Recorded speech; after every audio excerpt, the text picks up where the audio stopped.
Baik, selamat pagi anak-anak. Selamat pagi, Ibu. Baik, apa kabar hari ini? Baik. Baik, mungkin sebelum kita memulai pembelajaran hari ini, alangkah baiknya kita mengucapkan salam terlebih dahulu dan juga berdoa. Nah, untuk di kelas ini kira-kira ketua kelasnya siapa ya? Saya Bu. Oh, Vicky ya yang di depan ya. Mungkin Vicky bisa bantu untuk memimpin salam dan juga doa terlebih dahulu. Baik semuanya, ngaturang panganjali umat. Om Swastiastu. Baik, selanjutnya kita akan berdoa. Berdoa dimulai.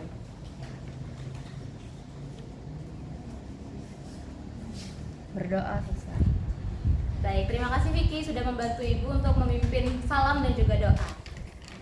Baik, selanjutnya mungkin Ibu akan absen terlebih dahulu untuk anak-anak yang hadir dan juga tidak hadir. Kalau dilihat di sini ada satu bangku yang kosong untuk ketua kelas, kira-kira siapa yang tidak hadir? Asta, Ibu. Baik, kira-kira kemana? Izin, Ibu. Oke, nanti silakan dicatat ya. Untuk absennya bisa diberikan kepada Ibu di akhir kelas. Baik. Oke, untuk selanjutnya Ibu akan menjelaskan tujuan Ibu hadir di kelas hari ini. Nah, pada kelas hari ini Ibu akan memberikan materi terkait perencanaan karir. Nanti di materi tersebut Ibu akan bahas terkait pengertian, kemudian ada indikator, lalu ada contoh dari video indikator, dan juga nanti kita akan membahas bersama-sama terkait dari contoh orang-orang yang memiliki perencanaan karir. Untuk itu, apakah kita semua sudah siap untuk melaksanakan pembelajaran? Sudah. Untuk alat tulisnya apakah sudah disiapkan? Sudah. Baik, kalau gitu Ibu mulai ya. Nah, untuk yang pertama kita akan membahas terkait pengertian dari perencanaan karir. Yang dimana dalam pengertian ini Ibu mengambil definisi dari ahli yang bernama Zen. Nah, Zen mengemukakan bahwa perencanaan karir adalah upaya yang dilakukan individu untuk memahami diri di lingkungannya, upaya untuk menyesuaikan diri di lingkungan kerja, menjalani latihan kerja, serta membuat program kerja untuk kehidupan masa depan. Bisa dipahami? Bisa. Oke, dalam pengertian ini terdapat 3 indikator yang akan kita pelajari. Nah, indikator yang pertama berkaitan terkait memahami diri di lingkungannya. Jadi indikator ini akan mempelajari bagaimana kita dapat memahami diri kita, baik itu dari segi potensi, pembelajaran, dan juga hal yang kita sukai. Terkait juga dengan lingkungan, bagaimana kita bisa bersosialisasi di lingkungan kita. Kemudian yang kedua ada indikator menyesuaikan diri di lingkungan kerja, serta menjalani latihan kerja. Karena kita hari ini mau membicarakan terkait perencanaan karir, penting bagi diri kita untuk dapat menyesuaikan diri di lingkungan kerja. Karena setelah adik-adik melakukan pembelajaran sekarang dan juga nanti setelah lulus, tentu saja adik-adik akan mencari pekerjaan kan? Iya. Nah, untuk itu kita perlu untuk menyesuaikan diri di lingkungan kerja. Serta yang ketiga, membuat program kerja untuk kehidupan masa depan. Nah, program kerja yang dimaksud di sini adalah bagaimana rencana adik-adik ke depannya. Jadi setelah adik-adik datang dari sekolah, apa yang akan dilakukan, kemudian keesokannya, dan juga selanjutnya. Oke, bisa dipahami? Bisa. Selanjutnya, Ibu akan memberikan contoh dari indikator-indikator tersebut. Nah, untuk contohnya Ibu buat dalam bentuk video. Nanti setelah pembelajaran, link videonya juga akan Ibu bagikan. Kenapa Ibu bagikan? Agar adik-adik bisa menontonnya kembali, menonton ulang sehingga indikator-indikator ini bisa benar-benar dipahami. Oke, Ibu mulai ya. Ibu mulai dari indikator yang pertama. Nah, setiap indikator ini Ibu akan berikan video yang mengarahkan kita kepada sisi positif dan juga sisi negatifnya. Yang pertama yang akan Ibu berikan adalah indikator terkait memahami diri di lingkungannya secara positif.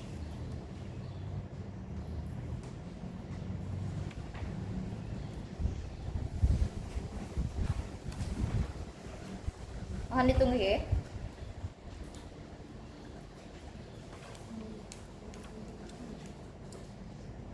Sudah bisa dilihat? Sudah.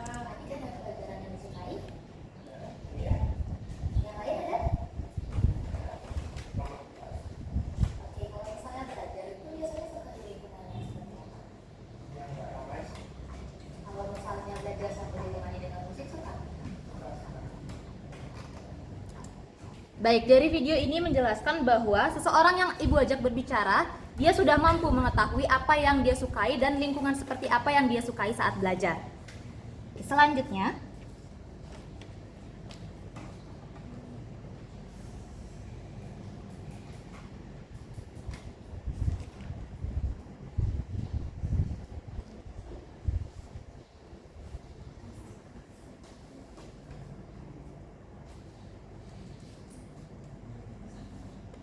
Oke, selanjutnya ini adalah kebalikannya. Tadi kan ada pelajaran yang di sini. Satu pun tidak ada. Tidak ada atau tidak tahu. Tidak sama sekali. Kalau gitu kalau misalnya belajar biasanya di lingkungan seperti itu. Terus kalau misalnya belajar nanti pakai musik apa?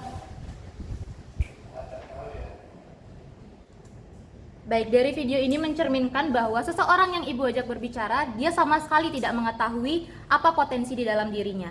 Sehingga bisa disimpulkan bahwa orang ini tidak mengetahui ataupun memahami dirinya sendiri. Selain itu, dia juga tidak mengetahui lingkungan seperti apa yang dia sukai. Jadi, dalam proses belajar dan juga perencanaan karir itu akan menghambat proses yang akan dilalui. Bisa dipahami untuk indikator yang pertama? Bisa. Baik. Kita akan ke indikator yang selanjutnya.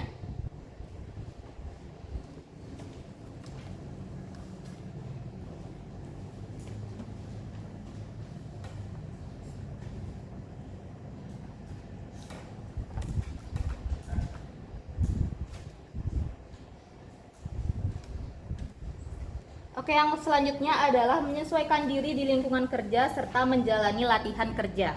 Dan ini adalah indikator positif yang dimana mencerminkan dari indikator ini sendiri.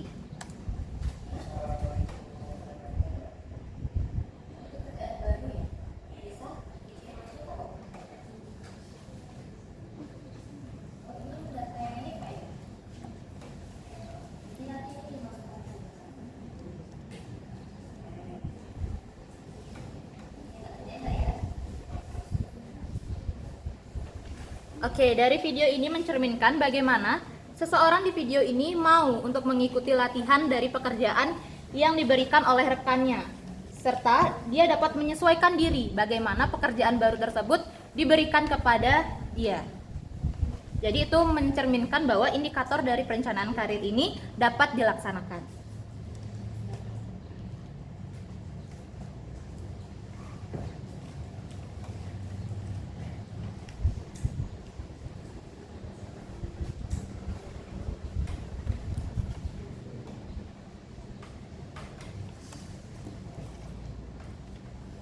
Nah, ini adalah indikator negatif dari menyesuaikan diri di lingkungan kerja serta menjalani latihan kerja. Artinya negatif, dia tidak mampu untuk mengikuti indikator ini. Untuk videonya bisa ditonton bersama-sama.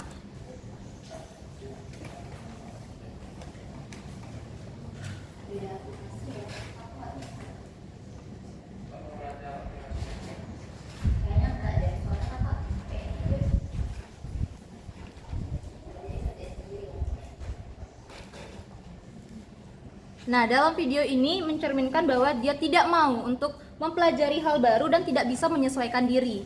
Dia berada di zona nyamannya dengan pekerjaan yang tetap sama tanpa mengembangkan potensi dirinya, serta tidak menjalani latihan kerja lainnya.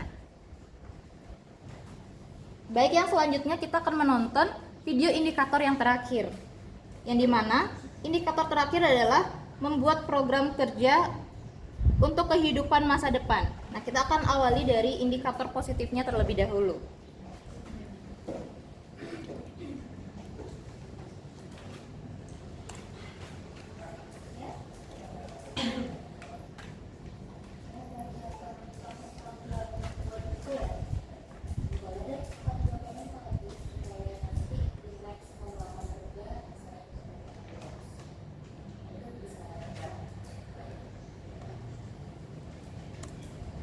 Baik, di indikator ini mencerminkan bahwa orang yang ada di dalam video mau untuk mencoba hal baru, yaitu membuat program kerja di mana dia merencanakan apa langkah selanjutnya yang akan dia hadapi. Jadi dia mau untuk mengikuti latihan-latihan kerja yang akan bermanfaat untuk dirinya sendiri dalam kehidupan masa depannya, karena dia mau untuk menambah skill dirinya sendiri. Baik, untuk video negatif yang mencerminkan dari indikator ini adalah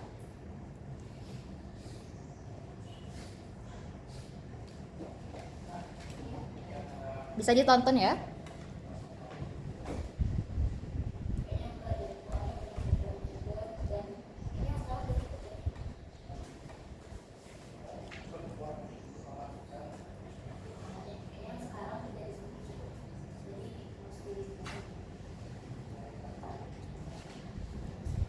Baik, dari video ini mencerminkan bahwa anak yang ada dalam video tidak mau untuk mengikuti sebuah pelatihan dan dia tidak mau untuk merencanakan rencana kehidupan di masa depannya. Jadi dia hanya memiliki kemampuan yang saat ini dia kuasai.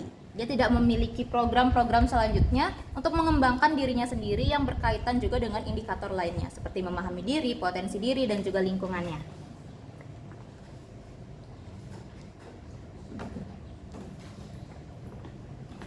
Baik, karena sudah semua video indikator yang Ibu tampilkan, apakah sudah bisa dipahami? Sudah. Baik, mungkin karena tadi hanya Ibu tunjukkan di dalam laptop saja, yang di belakang mungkin kurang mendengar nggih? Iya. Baik, nanti Ibu akan berikan linknya kepada ketua kelas, nanti ketua kelas bisa meng-share ke grup kelasnya. Baik, Bu. Baik, untuk selanjutnya karena dari indikator sudah bisa dipahami, selanjutnya Ibu akan memberikan contoh dari orang-orang yang memiliki perencanaan karir yang tinggi. Diperpendek ya. Bisa. Nih. Betul. Mungkin dipersingkat. Oh, jam 3 aja. Ya.